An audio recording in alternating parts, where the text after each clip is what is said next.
Good evening and welcome.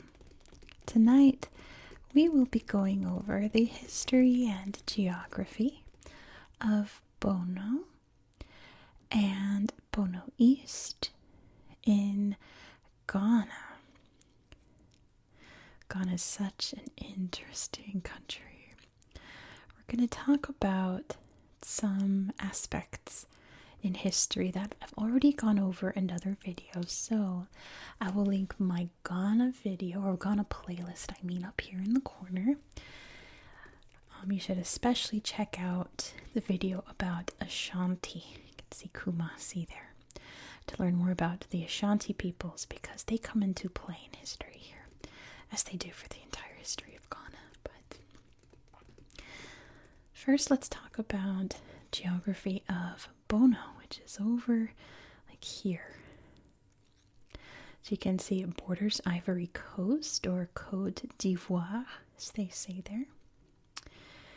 Both these regions are relatively flat. There are hills and big rocks and things about, but no giant mountain ranges or anything like that.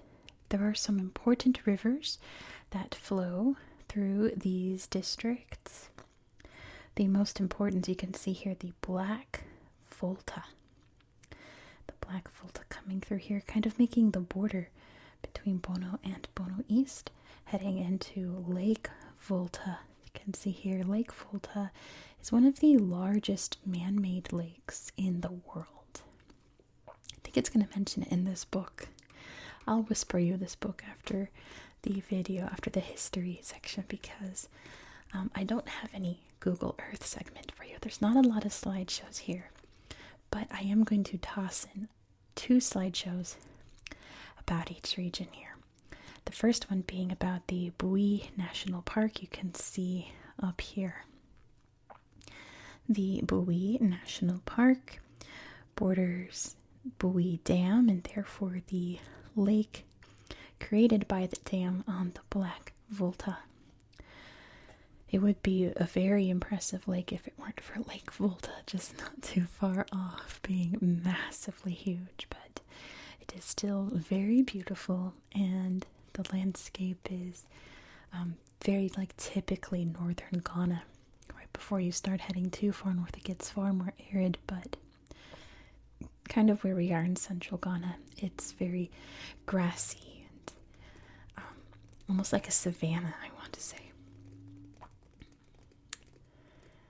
The capital of Bono is Sunyani. You can see right here. Now, every single source that I read about Sunyani called it the cleanest capital city in Ghana. I also read the green city of Ghana. So just note that people really, really want you to know that Sunyani is very clean. That's good to know. The capital of Bono East is actually not even on my map. I don't know if it's because the crease of the book is right here, because it's about like right here. But it's just straight up not on the map, and it's a big bustling city too. It's kind of confusing. But it is Techiman. And Techiman is mainly known for its huge market day. It's the largest market north of Kumasi here, which I think, if I remember, Kumasi has the largest market in Ghana, so Techiman's not terribly far off. The slideshow I want to show you in Bono East is in, well, I just lost it, I had it, Kintampo. Kintampo right here. Kintampo evidently has the Geographic Center of Ghana, which I'm not quite sure. I don't know. I look at the map and I guess, but who am I to say, I suppose. According to Ghana, that is where the center of the country is. I'll take their word for it. Nearby are also the beautiful Kintampo waterfalls, which just looks so beautiful and so refreshing. And it looks like there's some neat suspension bridges over it. And it's just like the place to go to hang out on a hot day by the looks of it, which is so nice. It's nice to have a place like that near your city, isn't it? And then, of course, over here is big old Lake Volta, which the border of Bono East goes along here past Digya National Park, which I couldn't find like any information about, and there are no pictures there, but I think there's an elephant population there, so maybe it's like super protected. I don't know. I don't know why I couldn't find any more information about this place other than it exists. But yeah, they're along Lake Volta. Let's see. I think that's about it for geography. Before we get into history, we have to talk about the Bono culture, or the Brong culture, they're also known as. It really has their heartland mostly in Bono East, but also into Bono and even a bit into Cote d'Ivoire, but mostly up here in like central Ghana. They are an Akan people who speak a form of Twi, and probably been here for a very long time, but they made their mark on world history when along one of the rivers in Bono they discovered gold in the 12th century. And it's kind of iffy when like the Bono state or Bono kingdom was founded. It was sometime between the discovery of the gold and sometime in the mid 1400s, because the Portuguese would find them in about 1470. So sometime between then they established their own state here, all off of the wealth of gold trading. I need to slow down. Gold trading, mainly up to what's now Mali, Timbuktu, and Janae, because Timbuktu and the Mali Empire very tightly controlled the gold trade in West Africa and North Africa. So they were best friends with the Bono, supplying the gold that they found there.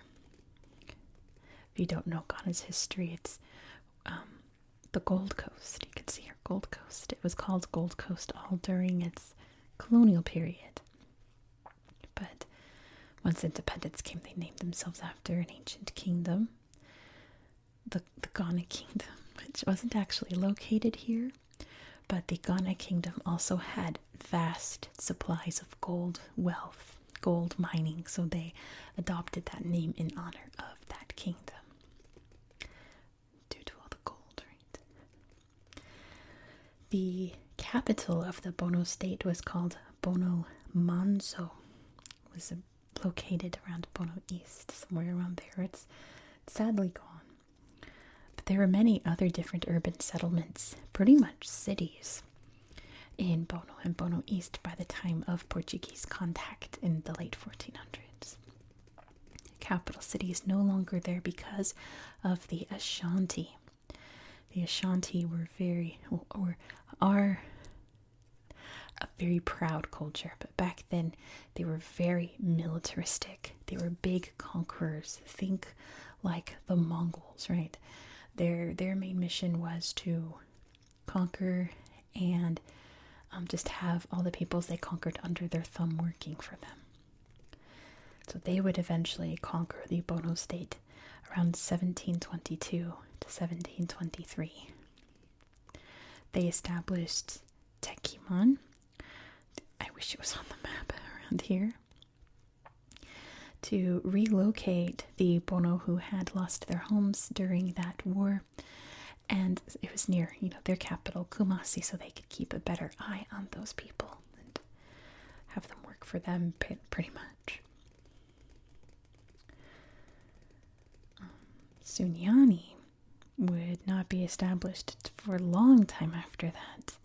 A long time after European contact. It was actually originally a campsite for the British who used it for elephant hunting. And it would eventually become a regional headquarters in 1924 along the road there to Kumasi.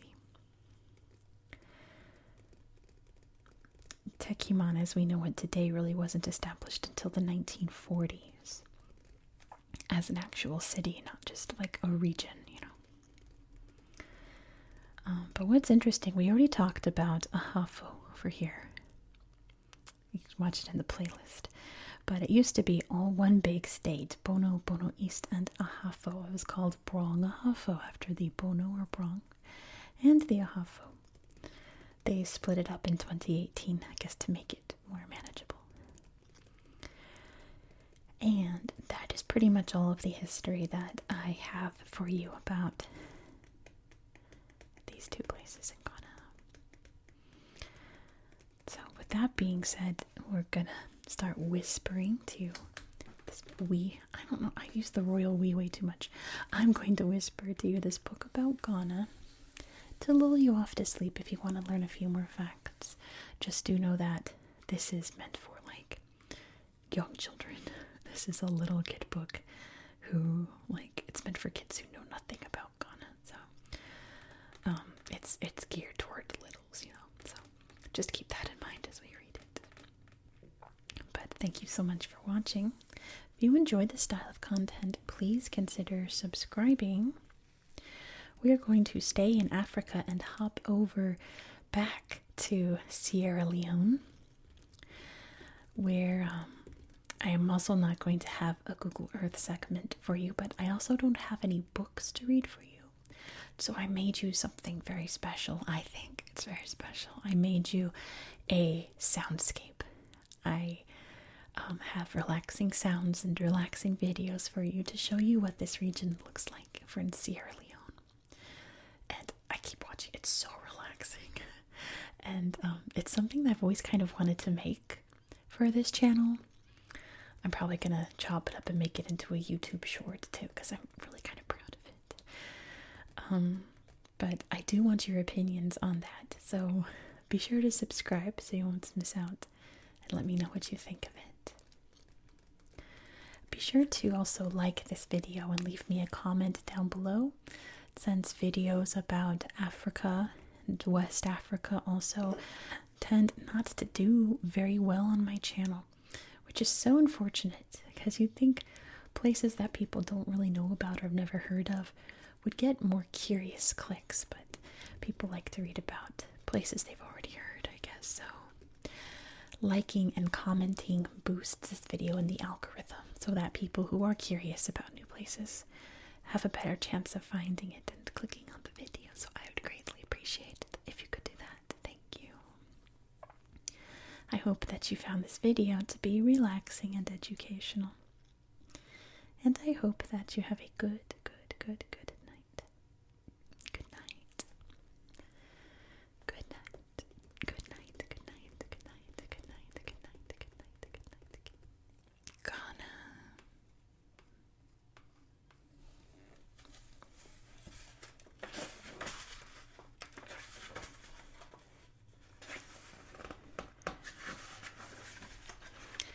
Fast facts. Its name is the Republic of Ghana. The capital is Accra. Population is about 18 million. The official language is English. The religions are traditional beliefs, Islam and Christianity. The size is 92,098 square miles, or 238,534 square kilometers. Ghana is almost as big as the U.S. state of Oregon, and their crops are cacao, coffee, and rice.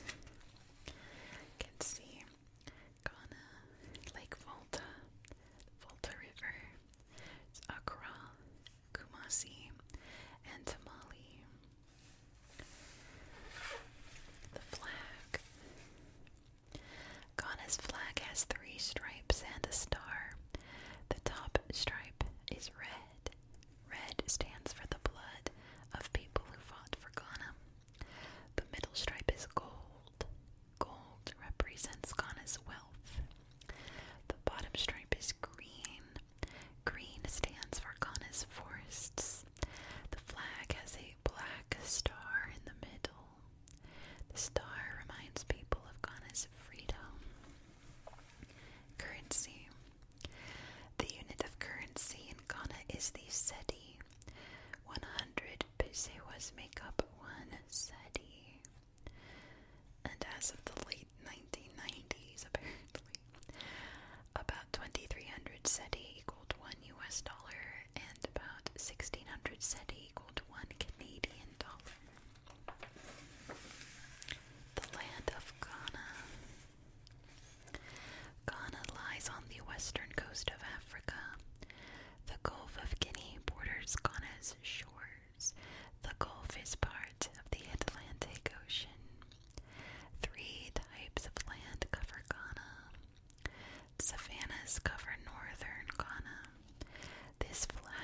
grassy land has few trees. Forests stand in central Ghana. Southern Ghana has swamps. The land is wet and spongy. The Volta River flows through the middle of Ghana. People built a dam on this river. The water in the river backed up behind the dam. This formed Lake Volta. It is the world's 5th largest lake made by people. Ghana has a tropical climate. The weather is usually hot and wet. Ghana sometimes receives a lot of rain. The country also has dry periods when little rain falls. Life at home. More than 60% of Ghanaians live in villages. A village home usually has one room. People build their homes with bricks made of mud and gravel. They construct roofs with palm leaves or long grass. About 40% of Ghanaians live in cities. Accra, Kumasi, and Tamale are large cities in Ghana. Ghanaian cities are similar to North American cities. Some Ghanaians live in houses that look like North American houses. Others live in apartments or in houses similar to village homes. Families are important to Ghanaians. Families gather for special occasions. Grandparents, aunts, uncles, and cousins often live together in village homes. Family members in cities live farther away from one another.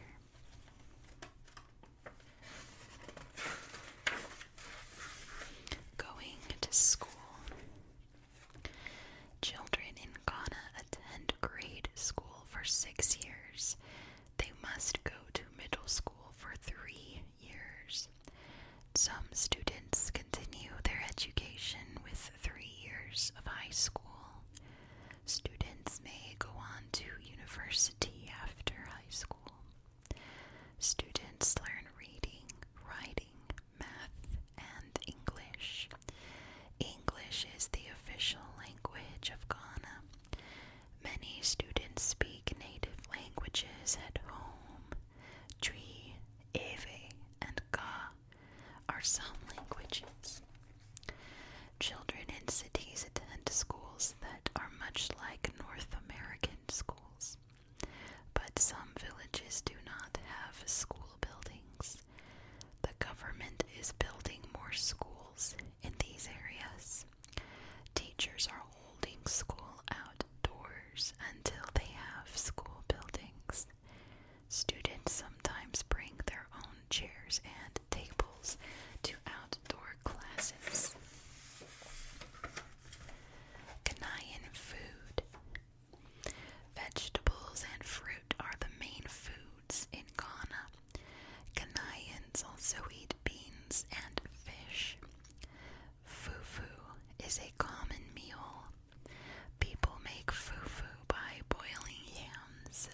Sugarcane is a treat.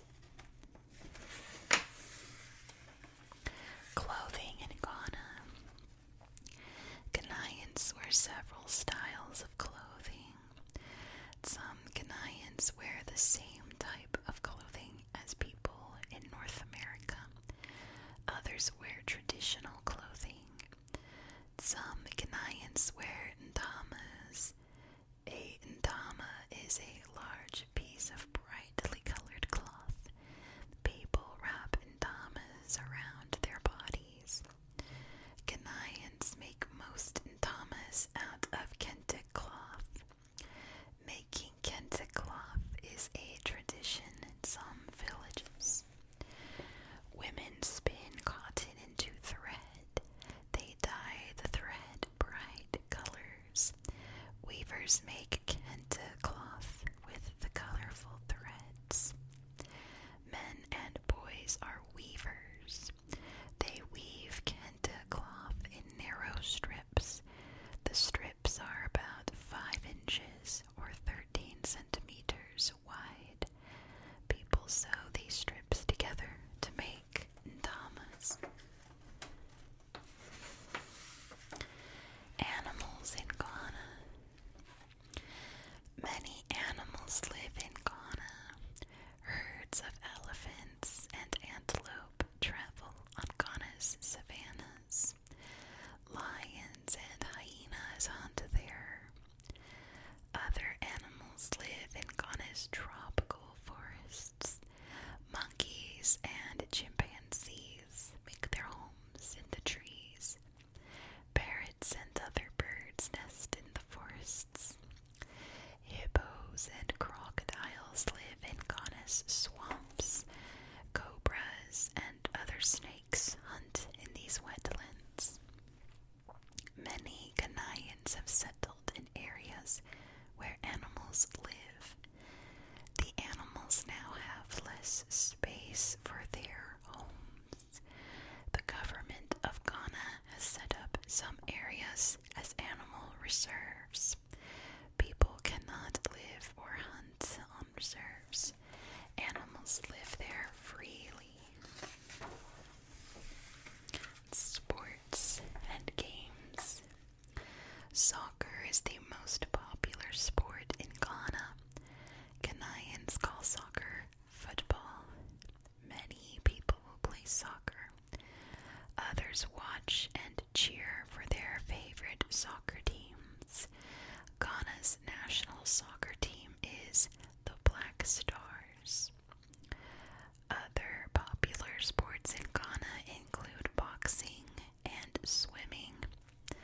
Many Ghanaians play golf and tennis. Mancala is one of the world's oldest games. It is a board game played with cups and small objects. Players try to collect the most objects. People throughout Africa play this game. Ghanaians call the game Owari. They play Owari with 48 beans and 12 cups. Players drop beans into cups and pick them up. They follow a certain pattern. Players try to collect the most beans. Mancala is so much fun. It's a great game. Holidays and celebrations. Ghanaians celebrate Independence Day on March 6th. Ghana won its independence from Great Britain on March 6th, 1957. People watch parades and sing Ghana's national song to celebrate Independence Day. Ghana has many traditional celebrations. These celebrations honor events such as weddings, births, and harvests. People wear their best clothes at celebrations. Some people sing and play drums. Other people dance to the music. You can see his kente cloth here. A durbar